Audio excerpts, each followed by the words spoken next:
অসংগতি কিন্তু প্রথম দিন থেকে ছিল। তার কারণ কখনো ফ্লোর ইপি তিনি একরকম বক্তব্য দিয়েছেন, কখনো ম্যানেজার প্রোডাকশন ম্যানেজার তিনি একরকম বক্তব্য দিয়েছেন, উপরে লীনা গঙ্গোপাধ্যায় যে বক্তব্য সব কিছুর মধ্যে অসংগতি। এই প্রোডাকশনের লাস্ট দিন লাস্ট শট দেওয়ার আগে গালি গালাজ রাজনীতির কথা বলা মৃত্যুটা এবং তার সঙ্গে যে সত্যি কথাটা যেটা আপনারাও সবাই বলছেন সেটা যেন মানুষের সামনে তুলে ধরা। অরুণোদয় বন্দ্যোপাধ্যায়ের মর্মান্তিক মৃত্যুতে দীর্ঘ নীরবতার পর অবশেষে মুখ খুলল প্রযোজনা সংস্থা ম্যাজিক মুভমেন্টস মোশন পিকচার্স। একটি বিস্তৃত বিবৃতিতে তারা জানিয়েছে এই ঘটনায় তারা গভীরভাবে শোকাহত এবং তাদের গোটা টিম এই প্রয়াণের পরে এখনো পর্যন্ত মানসিকভাবে বিপর্যস্ত। বিবৃতির শুরুতেই রাহুল অরুণোদয় বন্দ্যোপাধ্যায়কে সহকর্মী এবং বন্ধু হিসেবে উল্লেখ করে সংস্থা জানিয়েছে, ঘটনার প্রকৃত কারণ জানতে ইতিমধ্যেই কাস্ট ও ক্রুদের সঙ্গে কথা বলা শুরু হয়েছে। অধিকাংশই ট্রমার মধ্যে থাকায় তাদের বক্তব্য নিরপেক্ষ এবং সুসংগঠিতভাবে সংগ্রহ করতে আরও কিছুটা সময় চাওয়া হয়েছে। সমস্ত তথ্য যাচাই করে একটি পূর্ণাঙ্গ এবং নির্ভুল রিপোর্ট তৈরির আশ্বাসও দেওয়া হয়েছে। স্বচ্ছতা বজায় রাখতে সংস্থা একটি গুরুত্বপূর্ণ পদক্ষেপের কথাও ঘোষণা করেছে। রাহুলের পরিবার, বন্ধু কিংবা আর্টিস্ট ফোরামের মনোনীত কোনো একজন প্রতিনিধি এই গোটা প্রক্রিয়াটি পর্যবেক্ষণ করতে পারবেন। এর ফলে তথ্য সংগ্রহ এবং বিশ্লেষণের নিরপেক্ষতা বজায় থাকবে বলে মনে করছে সংস্থা। ঘটনার দিন সংস্থার ডিরেক্টর শৈবাল বন্দ্যোপাধ্যায় মুম্বাইতে ছিলেন বলে জানানো হয়েছে। খবর পেয়ে দ্রুত তিনি কলকাতায় ফিরে এসে রাহুলের পরিবারের সঙ্গে দেখাও করতে যান, কিন্তু কথা বলা সেদিন সম্ভব হয়নি। সংস্থার তরফ থেকে পরিবারকে আশ্বস্ত করে জানানো হয়েছে তাদের যে কোনো প্রশ্নের উত্তর দিতে তারা প্রস্তুত এবং কোনো সম্ভাব্য গাফিলতিও খতিয়ে দেখা হবে।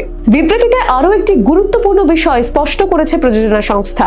জনসমক্ষে সংস্থাটিকে প্রায়শই শুধুমাত্র লীনা গঙ্গোপাধ্যায়ের সংস্থা হিসেবেই উল্লেখ করা হলেও তারা জানিয়েছেন লীনা মূলত লেখক এবং ক্রিয়েটিভ হেড হিসেবে যুক্ত। তিনি প্রমোটার বা অপারেশনাল দায়িত্বে নেই। সবশেষে রাহুলের পরিবারের অপূরণীয় ক্ষতির কথা স্বীকার করে সংস্থা জানিয়েছে তাদের শোক লাঘব করা সম্ভব নয়, তবে তদন্তে কোনো ফাঁক না রেখে পূর্ণ সহযোগিতা করবে তারা। সহকর্মী নয়, বন্ধুকে হারানোর যন্ত্রণা থেকেই এই প্রতিশ্রুতি। সব মিলিয়ে এই বিবৃতিতে এটা পরিষ্কার যে রাহুলের মৃত্যুকে ঘিরে সত্য উদ্ঘাটনের জন্য বেশ কিছু পদক্ষেপ করতে চলেছে প্রযোজনা সংস্থা। এখন দেখার কোন পথে এগোয় তদন্ত। কারণ যেভাবে প্রতিবাদ উঠেছে আমার মনে হচ্ছে যে আমারও একটু, আমি তো একদিন এই ইন্ডাস্ট্রিতে কাজ করেছি, আমারও এখনও আমি ডিরেক্টর অ্যাসোসিয়েশনের মেম্বার, আমার একটু প্রতিবাদ জানানো দরকার। তোমরা বন্ধুরা লক্ষ্য করে দেখবে যে রাহুল অরুণোদয় বন্দ্যোপাধ্যায়ের মৃত্যুর খবরটা পেয়ে আমি যার পর নাই কষ্ট পেয়েছিলাম। আমি লিখেছিলাম আমার প্রথম পুত্র শোকের অনুভূতি, সত্যি তাই হয়েছিল। 2-3 দিন আমার মন এত খারাপ ছিল যে বলার নয়। তোমরা লক্ষ্য করেছো আমি এই পোস্টটাও দিয়েছিলাম, তারপরেও দিয়েছিলাম যে সবাই যখন এই আলোড়নটা শুরু হয়নি তখনই দিয়েছিলাম এর জন্য দায়ী, রাহুলের মৃত্যুর জন্য দায়ী প্রযোজক সংস্থা এবং তার প্রধান লীনা গাঙ্গুলি, শৈবাল ব্যানার্জি। কারণ শুটিংয়ের কোনো পারমিশনই তারা নেয়, এখন সব জানা যাচ্ছে। এগুলো অবশ্য বহু চর্চিত কথা হয়ে গেছে। আমি 2-1টি কথা যোগ করতে চাই যে এই লীনা গাঙ্গুলি, তার প্রোডাকশন হাউস সমাজে অনেক দূষণ ছড়িয়েছে তার সিরিয়ালের মাধ্যমে। আজকে অনেক অবক্ষয় আমরা সমাজে দেখছি, তার একটা কারণ কিন্তু এই সমস্ত অখাদ্য সিরিয়াল। একটা বাড়িতে 3টে বউ, একটা বাড়িতে অনেক কিছু। আমি তো সিরিয়াল দেখি না এখন, কিন্তু যখন দেখতাম আমি এগুলো লক্ষ্য করেছি, তখনই আমার ভীষণ খারাপ লাগতো যে একজন ভদ্রমহিলা, তিনি নাকি প্রফেসর ছিলেন, তার কলম দিয়ে এই সমস্ত অখাদ্য কুখাদ্য লেখা কি করে বেরোয়? তার তো রুচিতে বাঁধবে যে আমি কি লিখছি, আমি সমাজকে কি বার্তা দিচ্ছি। তুমি খালি পয়সা রোজগার করার জন্য এই ইন্ডাস্ট্রিতে এসেছো, পয়সা রোজগার করা আরও অনেক জায়গা আছে। তুমি আমাদের কালচারকে, আমাদের বাঙালির কালচারকে নষ্ট করেছো এবং আরও তুমি যদি থাকো তুমি আরও করবে। এইবার যেটা হয়েছে, রাহুলের মৃত্যু চোখে আঙুল দিয়ে দেখিয়ে দিয়ে গেল। এর আগেও উনি কিন্তু শিল্পীদের শিল্পী বলে মনে করেন না, উনি শিল্পীদেরকে মনে করেন যে তার শিল্পসত্তা বেচে, শিল্পীদের শিল্পসত্তা বেচে তোমার রোজগার হচ্ছে। তোমার হতে পারে তুমি লেখিকা, কিন্তু তারা এসে না দাঁড়ালে ওই পর্দাতে তোমার সিরিয়ালগুলো কে দেখতো? তুমি তাদেরকে, আমি শুনেছি, এর আগেও আমি শুনেছি যে তারা বলেছে যে ঘন্টার পর ঘন্টা তাদেরকে ফ্লোরে বসিয়ে রাখে, কি না তার স্ক্রিপ্ট তৈরি হয়নি। তিনি সারা রাত জেগে জেগে কী করেন ভগবান জানেন। উনি ভোরবেলায় তিনি স্ক্রিপ্ট লিখতে বসেন, তারপরে সেই স্ক্রিপ্ট সব আর্টিস্টরা বসে থাকে এবং তিনি তখন তার স্ক্রিপ্ট নাকি ওয়ান লাইনার আসেনি, এখন এক ঢঙের হয়েছে ওয়ান লাইনার, সে ওয়ান লাইনার দেবে, সেখানে তখন ওই শুটিং ফ্লোরে বসে সেগুলোকে সমস্ত ডেভেলপ করে শুটিং করবে। এই তো সিরিয়ালের ছিরি এখন। আমরা করেছি একটা এপিসোড 3 দিন করে শুটিং করতে হয়েছিল আমাদের, আর এখন এক এক দিনে এক একটা এপিসোডকে পারলে এক এক দিনে 2টো করে এপিসোড তোলে। মানে যত পারো কামিয়ে নাও, ইন্ডাস্ট্রির থেকে যত পারো কামিয়ে নাও, সমাজের উপরে কোনো দায়িত্ব নেই। এবার যেটা বলার, আমি আজকে সকালে খবরটা দেখে ফেসবুকেই দেখেছি, আমি খুব খুশি হয়েছি যে আর্টিস্ট ফোরাম এফআইআর করতে যাচ্ছে লীনা গাঙ্গুলির বিরুদ্ধে, এবং তার সাথে প্রিয়াঙ্কা, রাহুলের স্ত্রী, সেও এফআইআর করছে। কথাটা যদি সত্যি হয়, আমি যে যার পর্নায় আনন্দিত হব, কারণ এর শাস্তি হওয়া দরকার। আর সব থেকে বড় কথা, উড়িষ্যা গভর্নমেন্টও নাকি এগিয়ে এসেছে এটা নিয়ে তদন্ত করতে এবং শাস্তিমূলক ব্যবস্থা নিতে। এগুলো সব আমি ফেসবুকে দেখেছি, খবরে যখন আসবে সেগুলোকে সত্যি বলেই মেনে নেব। এবার এখন যেটা ফেসবুকে এসেছে সেটা দেখে আমি এত খুশি হয়েছি যে এই ভদ্রমহিলার শাস্তি হওয়া দরকার। বহুদিন ধরে ফেসবুকের বিরুদ্ধে লেখালেখি চলছে, সিরিয়াল পছন্দ করছে না মানুষ, যা তা লিখছে। উনি কী করে সমস্ত সিরিয়াল চালাচ্ছেন, কী করে চালাচ্ছেন সেটাও কিন্তু রহস্য। চ্যানেলের সাথে তার কী ট্যাগ আছে ভগবান জানে। তিনি কিন্তু চালিয়ে যাচ্ছেন দিনের পর দিনে অখাদ্য, আমাদের সমাজে দূষণ ছড়াচ্ছেন। এই রাহুলের মৃত্যু দেখিয়ে দিয়ে গেল যে এর শাস্তি হওয়া দরকার। তুমি পারমিশন নেবে না, তুমি লাইফ রিস্কের সমস্ত শট তুমি পাঠিয়ে দিলে শুটিং করতে, যে আর এই শিল্পীগুলোকে তুমি কাজে লাগিয়ে তুমি রোজগার করছো। সুতরাং আমার বিরাট একটা প্রতিবাদ আছে, আমি এই প্রতিবাদটা তোমাদের মধ্যে জানালাম। আমার এখন 75 বছর পেরিয়ে যাচ্ছে, আমার যদি রাস্তায় হেঁটে সামর্থ্য থাকতো আমি সবার সাথে হাঁটতাম এই প্রতিবাদের বিরুদ্ধে, সেটা তোমাদের জানাচ্ছি। বন্ধুরা, তোমরা সবাই কখনো অন্যায়কে সাপোর্ট করো না। কালকে হঠাৎ করে এরকম বিকেল নাগাদ আনন্দবাজার অনলাইন মানে আনন্দবাজার সাইটে একটা অদ্ভুত খবর পেলাম। মাম্মামকে সাথে সাথে বললাম, জানিস মাম্মা, এরকম খবরটা পেলাম, অসম্ভব মানে কষ্ট হচ্ছে ভিতরে। তখন আমাকে বললো, মা আগে একটু চেক করো, অনেক সময় এদিক ওদিক। কারণ যে না, আনন্দবাজারের খবর কিন্তু জেনারেলি ভুল হয় না, সোশ্যাল মিডিয়ায় এদিক ওদিক খবর আসে, কিন্তু জেনারেলি হয় না আনন্দবাজারে। তো যাই হোক, চেক করতে না করতেই ভরে গেল খবরে যে রাহুল, অরুণোদয়, এটা জানতাম না, রাহুল জানতাম ওর নাম, রাহুল প্রিয়াঙ্কা এরমভাবেই জানতাম, ছোট্ট 2টো ছেলে মেয়ে। আর ওদের সাথে না আমার একটা অদ্ভুত যোগাযোগও ছিল, সেসব নিয়ে আর আলোচনা করছি না। তো রাহুল প্রিয়াঙ্কা এরমই জানতাম, রাহুল অরুণোদয় ব্যানার্জি এটা যখন দেখলাম, তারপরে যখন ছবি দেখলাম তখন বুঝলাম যে ওর কথাই বলা হয়েছে। এখন তো মোটামুটি সকলেই জেনে গেছে।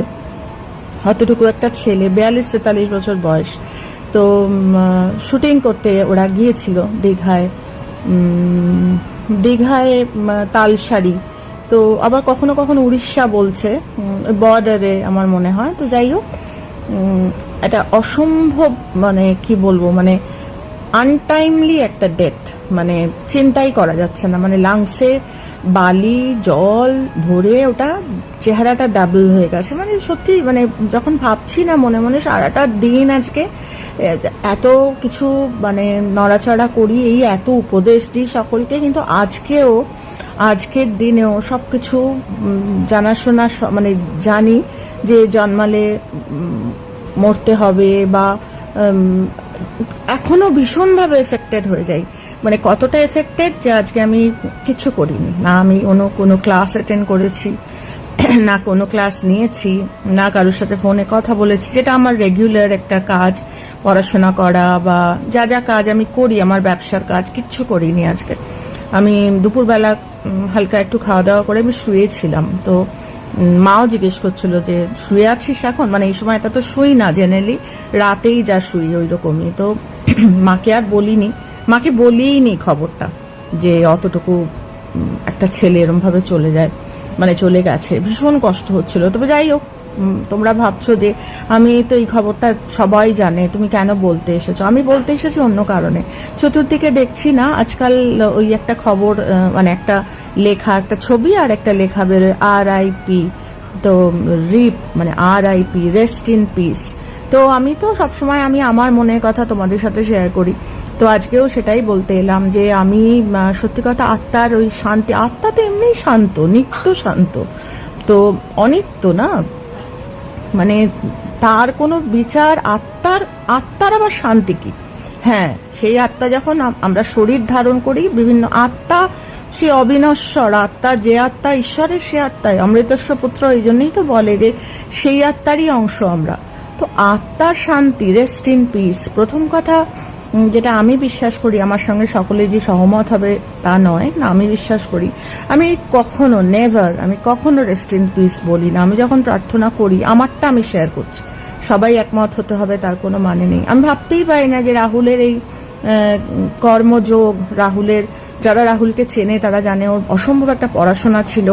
তো এই রেস্ট ইন পিস মানে এটা আমার একটা বিরাট একটা সময় কোয়েশ্চেন মার্ক ছিল, আজ থেকে বহু বছর আগে। তারপরে পড়াশোনা করতে করতে বৌদ্ধ ধর্মে আসার পর আমি ধীরে ধীরে ওই দিকে আমি এগোচ্ছি, জানার চেষ্টা করছি এখনো। তো যেটা একেবারেই আমি মানি না যে আত্মার ওই রেস্ট ইন পিস, আত্মা একেবারেই সবসময় এসে শান্ত। আমরা বিভিন্ন কর্মের চেহারা নিয়ে আমরা আমাদের মতো করে ধারণ করি সেগুলো। তো রাহুলের এই একটা অদ্ভুত কর্মযোগী একটা জীবন, সেটা রেস্ট ইন পিস, শান্ত, আমার তো মনে হয় না, মানে আমি বিশ্বাস করি না। আমি প্রার্থনা করছি সারাদিন যে ও যেন নতুন জার্নিতে খুব পটাপট, অ্যাজ সুন অ্যাজ পসিবল ও যেন নতুন একটা জার্নিও শুরু হয়ে যায়।